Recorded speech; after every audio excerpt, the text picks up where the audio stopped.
Bom, nem sempre consigo, mas sei que muita gente que acompanha o meu canal, ao mesmo tempo acompanha também o canal de Camilo Lourenço. Eu nem sempre consigo acompanhar, mas por vezes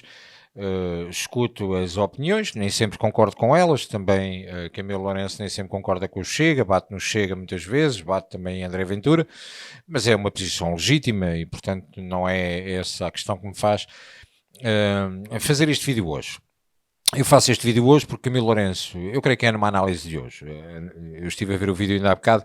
não tenho a certeza se é do dia de hoje ou não, mas é irrelevante. Fala da questão de existirem cerca de 600 mil imigrantes que contribuem para a Segurança Social e que cerca de 1 milhão de imigrantes não contribui, portanto ele diz,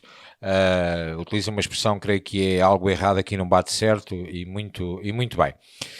No sentido de eu considerar que a nível económico, apesar de nem sempre concordar com ele, ter algum apreço pelas opiniões que Camilo Lourenço expressa no seu canal, quando posso ver. Gostava de deixar aqui um desafio em relação à questão da sustentabilidade ou insustentabilidade da segurança social. Portugal tem sempre um problema, na minha opinião, que é constantemente não fazer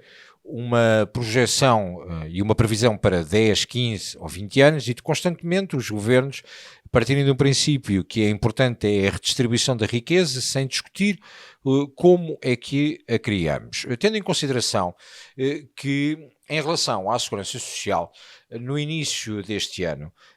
existiu um relatório por parte do Tribunal de Contas em relação à questão da insustentabilidade ou sustentabilidade da segurança social, referindo-se inclusive à falta de medidas que o Governo tem adotado para uma sustentabilidade a curto, médio, longo prazo da própria segurança social. Ora, basta entendermos que, obviamente, esta política de desenfreada, e isto é a minha opinião, estou a tentar enquadrar aquilo que eu gostava de lançar como desafio, basta entendermos que, obviamente, estando a permitir a entrada desenfreada de gente alegadamente para cumprir as necessidades e suprir as falhas e as lacunas em alguns setores de atividade, não querendo cumprir isto por cotas e continuam a fazer a coisa desenfreadamente. Hoje tivemos também conhecimento de mais um processo que rendeu milhões com um esquema de tráfico humano e de exploração de imigrantes que envolve inclusive altos quadros do Ministério dos Negócios Estrangeiros. Percebe-se que algumas destas pessoas tiveram acesso à documentação e nem sequer passaram por cá, carimbos falsos, etc, etc, etc. Bom, deixemos essa parte e focando aqui na cor do dinheiro.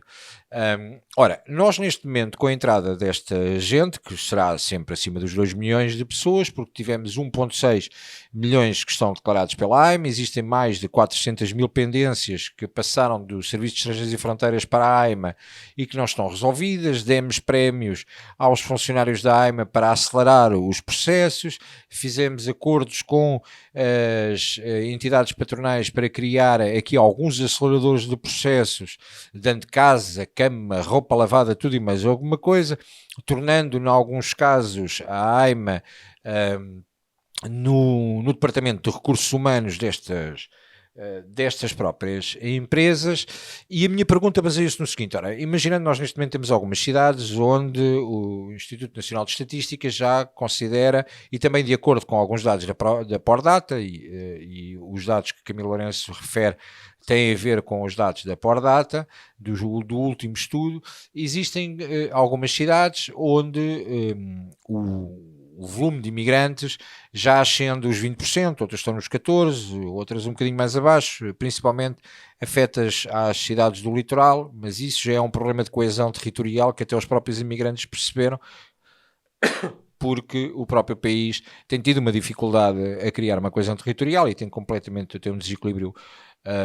enorme do litoral para o interior. Ora, mas vamos partir do princípio que estamos a falar de um número redondo de 2 milhões de imigrantes, vamos iniciar os processos agora de reagrupamento familiar, o que significa que este número pode disparar de forma bastante grave.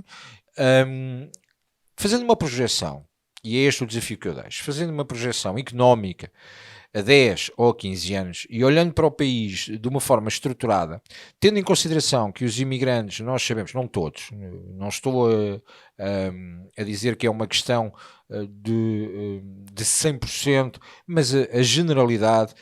a maioria destas pessoas trabalham com um salário bastante baixo. Ora, e criou aqui depois outros problemas, o problema de dumping salarial, o facto de não existir reconhecimento de carreiras, dos jovens emigrarem, focando naquilo que eu gostava de saber. Eu gostava de saber a opinião, tenho a minha, mas gostava de lançar este desafio, se a eventualidade do Camilo Lourenço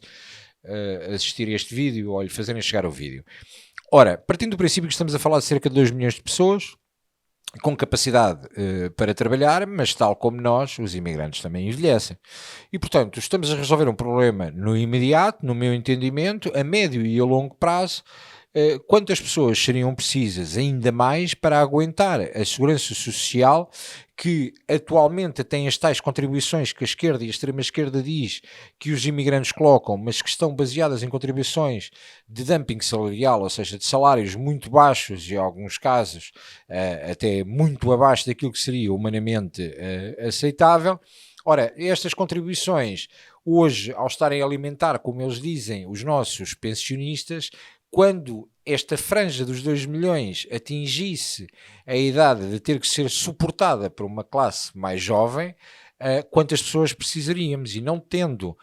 políticas de natalidade em Portugal, isto significa que estamos, no meu entendimento, a criar uma pescadinha de rabo na boca e a dizer que daqui a 1 ou 2 gerações, com este fluxo migratório que tivemos nestes últimos anos, temos eventualmente uma insustentabilidade da segurança social, a menos que sejam abertas as portas ainda de uma forma mais escancarada para garantir que esta gente toda terá acesso aos serviços básicos prestados pelo Estado e também aos apoios sociais e às reformas condizentes com os anos de trabalho.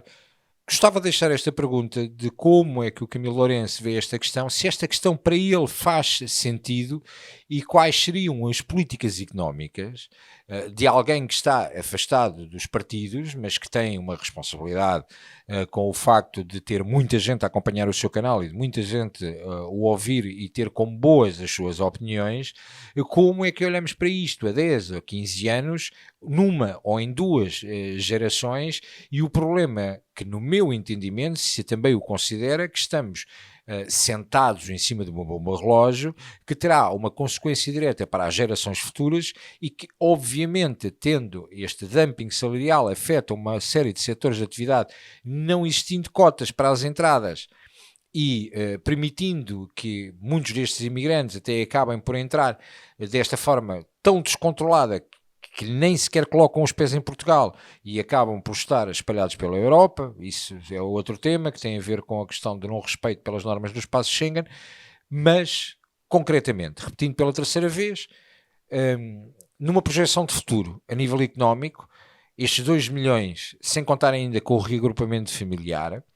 tendo a certeza absoluta, não é preciso ter uma bola de cristal para perceber que vão envelhecer, vão ter mais problemas de saúde, vão ter que recorrer a medicação, vão ter que recorrer a apoios sociais, vão ter que recorrer a pensões, porque faz parte da vida, é essa a evolução da maioria da sociedade, infelizmente, mas é esse o posicionamento. Quantas pessoas nós teríamos que ter a 15 ou 20 anos a contribuir para a segurança social para conseguir aguentar este crescimento desenfreado, de não termos políticas de natalidade, de não conseguirmos trabalhar no núcleo central da sociedade, que é a família, e se tudo isto que está a ser feito agora como política de imigração terá ou não uma consequência grave e de insustentabilidade concreta da segurança social a médio ou longo prazo. Eu tenho a palavra ao Sr. Deputado Bruno Nunes. Sr. Presidente de algumas bancadas, tenho a certeza de uma coisa: respeitamos a liberdade, mas tal como o senhor, em polos opostos, adoro malhar na esquerda.